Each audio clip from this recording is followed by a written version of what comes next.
એમ જ કહું છું કે મોટી મોટી કરતા પહેલા વિચાર કરાય. ઓકે મારો ભાઈ, બરાબર, હવે બોલો તમે શું કહો છો મિતભાઈ?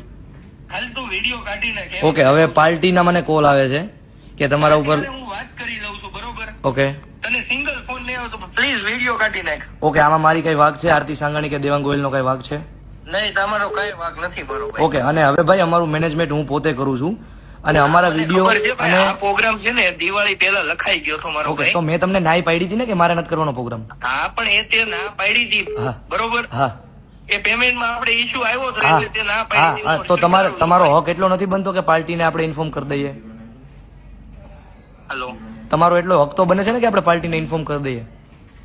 હા ભાઈ, મને ખબર છે, પણ મારો ફોન પાર્ટીનો સવારે પડ્યો રહ્યો તો એના લીધે આ થયો. કાંઈ વાંધો નહીં. એટલે હવે હું હું દેવાંગ ગોહિલ કે આરતી સાંગાણી એમાં ક્યાંય છી પિક્ચરમાં? ભાઈ, તારો અને આરતીનો બંનેમાંથી એકેયનો વાક નથી, મારો વાક છે. ઓકે ડન છે ભાઈ. હો ને ભાઈ? ઓકે, મિત બલરનો વાક છે. ઓકે ડન છે. તો દર્શક મિત્રો, તમે આગળ વિડીયોમાં જોયું કે એક રેકોર્ડિંગ વાયરલ થયું હતું દેવાંગ ગોહિલનું અને મિત બલરનું. જે મિત બલર છે એ આરતી સાંગાણીના પહેલા ઓર્ગેનાઇઝર હતા અને મિત્રો પહેલા એક ડાયરા બુકિંગના કારણે બબાલ થઈ હતી. તો મિત્રો તમે આ વિડીયો પૂરો જોજો.